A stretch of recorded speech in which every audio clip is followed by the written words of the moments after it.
Fala, filhotes, estão vivos? No vídeo de agora nós vamos falar um pouquinho sobre filosofia, como nasceu a filosofia e se a filosofia é para todos. O maravilhamento, que é a origem da filosofia, qualifica-se não somente como espanto, mas como exigência de conhecer a verdade. Ela nasce do tauma, né, do espanto, do maravilhamento. O maravilhamento não tem qualquer finalidade utilitarista, mas é uma atenção naturalmente humana para a verdade.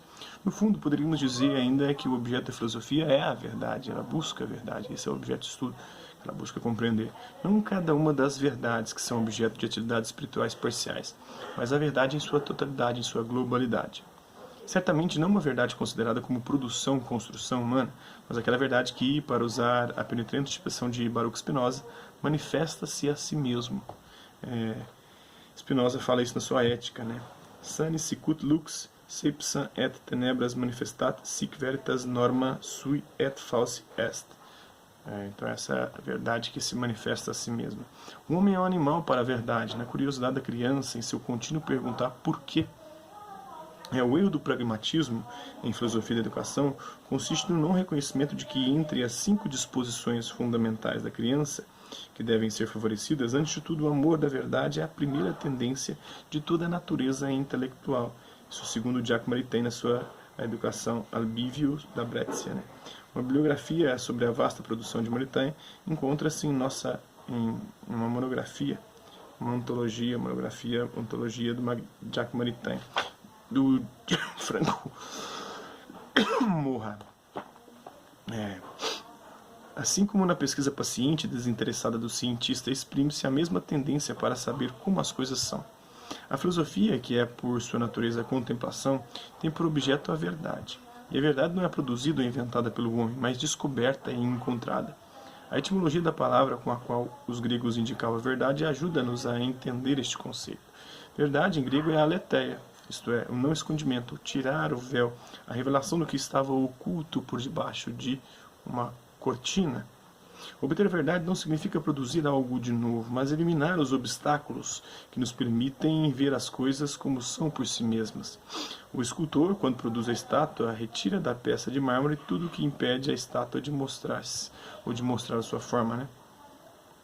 No pensamento contemporâneo foi Martin Heidegger que retomou a concepção da verdade como aletheia em quase todos os seus escritos. Lembramos Ser e Tempo, né? Em várias partes de Sentir e Interrogar, né?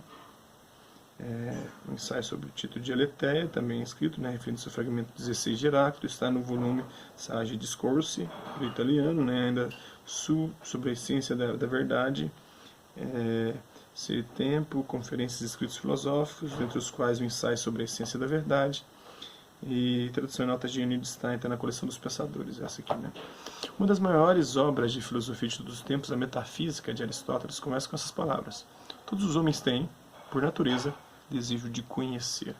Prova disso é o prazer das sensações, que eles amam, independentemente de qualquer vantagem por si mesmas e, mais que todas as outras, as visuais.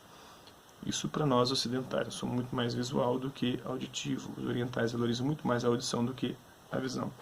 E os cegos também. Com efeito, não só para agir, mas até quando não nos propomos a operar alguma coisa, preferimos, por assim dizer, a vista às demais. A razão é que ela é, de todos os sentidos, o que melhor nos faz conhecer as coisas e mais diferenças nos descobre. Isso está em Aristóteles, sua Metafísica. Aristóteles intuiu que filosofia significa ver, contemplar, né? No sentido mais profundo do termo, filosofia é a visão. A intuição metafísica é o emergir de um sentido implícito e escondido do projeto que nos constitui e nos guia em nossa aventura sobre a Terra. Não é um apelo racional, nem um andar em férias da linguagem, fora dos dias feriais da experiência concreta. É simplesmente o dar-se conta de que nossa experiência, em toda a problematicidade de seu fazer, se implica sempre nas coordenadas de um princípio regulador, sem o qual tudo se torna para nós impensável e, portanto, sem experiência. Está em Pliny, Neoempirismo e Metafísica. Né? Congresso Nacional de Filosofia, organizado pela Sociedade Italiana em Acre, em 22 de abril a 2 de maio de 73. Né? Um útil panorama sobre a problemática filosófica atual é oferecido por Pliny em Existencialismo e Filosofia Contemporânea. sobre a filosofia contemporânea, do Benedito Nunes também, a filosofia contemporânea, é isso aí. 19. Tudo aqui. Conhecer desinteressadamente, saber anterior, independente de toda a ação. Talvez nossa época esteja muito distante de tal modo de compreender a filosofia, dado que avalia e valoriza tudo em termos de ação e de utilidade, só aquilo que for pragmático e aquilo que for útil, né? Mas a filosofia não pode adaptar-se a essa prevalência e preponderância da prática, sem que se anule a si mesma. Ser filósofo significa reconhecer o primado do teórico sobre o prático. Filosofar não é fazer filosofia como um ofício para se ganhar a vida, é pensar, com a responsabilidade que comporta, qualquer seja o problema, do ponto de vista metafísico, da altura do princípio do meu ser e de todo o ser, de modo a iluminar e compreender o contingente com o necessário, o particular com o universal, o temporal com o eterno. É captá-los na sua profundidade, seu princípio, suas razões, na luz da totalidade de seu ser, do qual o princípio e o fim é o ser, e agir coerentemente com relação a isso. Então, filosofar é se colocar no status de contemplação, teoria, ou de quem para ver, né? Está na ontologia triádica e trinitária do Marzorati e M.F. Siaka, né? Então, mas primado não significa exclusão. A filosofia é um saber que não exclui a ação, antes a requer, guia e ilumina.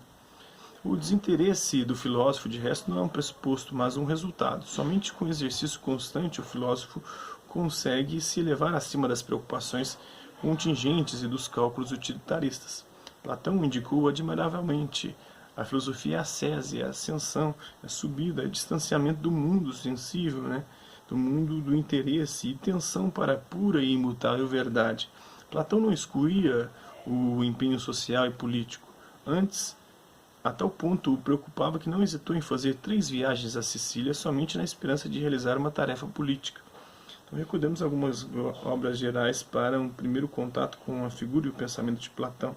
Ontologia platônica, Platão educador, né, Platão, tem muito aí, né, por uma nova interpretação de Platão, para uma nova interpretação de Platão, uma obra extraordinária, de extraordinária importância para a compreensão do mundo grego, é a Paideia, do Werner Jaeger, né?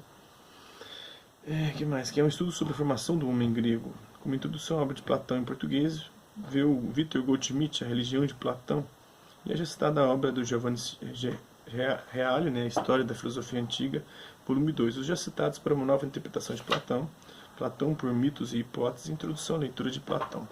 São alguns textos aí que você pode compreender o pensamento de Platão. Entretanto, ele considera que o verdadeiro homem político deve ter formação filosófica, como base fundamental para o empenho na verdade e para a verdade. É fácil acusar Platão de utopismo, mas suas palavras em defesa da filosofia contemplativa ainda podem indicar ao homem qual a estrada necessária da sabedoria. Lemos na carta 7, atribuída a Platão: se aquele que escuta é dotado de natureza divina e é verdadeiramente filósofo, congênere a esse estudo e digno dele, julga que aquela que lhe é indicada seja uma via maravilhosa e que se deva fazer todo o esforço para segui-la, e não se possa viver de outra maneira. Por isso une seus esforços aos do guia e não desiste, se antes não tiver atingido completamente o fim, ou se não tiver adquirido tanta força para poder progredir sem a ajuda do mesmo. Assim vive e possui estes pensamentos quem ama a filosofia, e continua ainda assim dedicando-se às suas ocupações, mas se mantém em todas as coisas sempre fiel à filosofia e àquele modo de vida cotidiana que, melhor que todos os outros, pode torná-lo inteligente, com boa memória, capaz de mantê-lo em pleno domínio de si mesmo.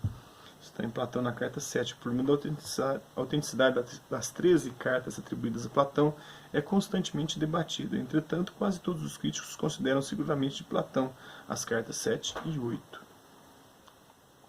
O verdadeiro filósofo, portanto, é aquele que ama a sabedoria.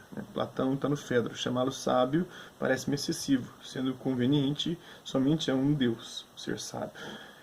Mas chamá-lo de amigo da sabedoria ou algo análogo melhor se adaptaria e conviria a seu ser. Mas somente ama a sabedoria quem é consciente que não a possui. Disso decorre que o verdadeiro filósofo não é aquele que crê saber, mas aquele que busca saber, enquanto sabe que não sabe. Assim como dizia seu mestre Sócrates, né? A filosofia não é sofia, não é sabedoria, é amor, é busca de sabedoria. Vamos falar de filosofia e sofia, né? É impossível pensar que a verdade tenha princípio ou fim. Em suma, se a verdade teve princípio ou terá fim, antes que ela própria começasse a existir, então era verdadeiro que não existia a verdade, e depois que ela tiver deixado de existir, então será verdadeiro que não existirá a verdade. Ora, o verdadeiro não pode existir sem a verdade, isto é, teria existido a verdade antes que começasse a existir a verdade, o que é inadmissível. Portanto, quer se diga que a verdade tem princípio ou fim, quer se conceba que não tem nenhum nem outro, a verdade não pode ser enclausurada entre nenhum princípio e nenhum fim. Isso está em Anselmo, a verdade, né? Obra que ele escreveu entre 1080 e 1085.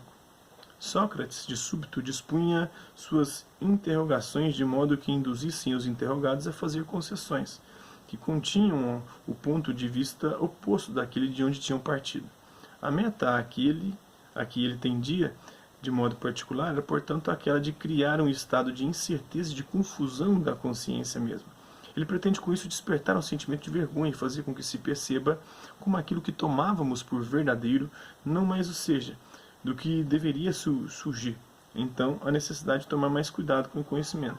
A filosofia deve começar por confundir as ideias, para induzir a reflexão. Deve-se duvidar de tudo, rejeitar todas as premissas, conseguindo a verdade como produto do conceito. Está em Lições sobre a História da Filosofia, do Georg Wilhelm Friedrich Hegel, né? O filósofo é amante da sabedoria, mas isso significa que o filósofo não possui sabedoria. O filósofo não é a sofia, não é o sábio, não é a sabedoria. A filosofia é, antes, o reconhecimento de que existe uma sabedoria para a qual o filósofo tende, mas sem jamais obtê-la plenamente. A presença da zen do ser aí, na sua vitalidade como consciência em geral, não experimenta a dilaceração do ser. Só a existência possível é atingida e procura o ser como se o tivesse perdido e devesse reconquistá-lo. A existência possível se distingue da presença enquanto é propriamente ela própria somente nesta busca do ser. Para essa é inevitável que eu não possua o fundamento da presença, nas múltiplas determinações do ser particular, enquanto sabido e reconhecido no meu isolamento e ainda menos na comunicação. Em parte alguma eu possuo o ser, em toda parte encontro limites, quando sou movido por aquilo que é conexo à minha liberdade, que em si mesma é a busca do ser. Se não buscasse o ser, seria como se cessasse de existir.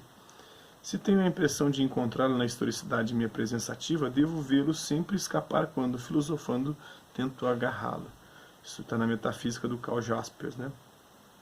Trata de uma seleção da obra Filosofia de Jasper, com 3 volumes, de 32, provavelmente o principal trabalho desse filósofo alemão. Então, esse é um pouquinho da filosofia, né? Filosofia e sofia, e de como nasceu a filosofia. Espero que vocês tenham gostado do vídeo. Quem curtiu, dá um like, não curtiu, dá um dislike. Quem se interessar pelo conteúdo do canal, é só se inscrever, ativar o sininho e aguardar os próximos vídeos e as próximas notificações. É isso aí, hasta la vista, babies, e até a próxima.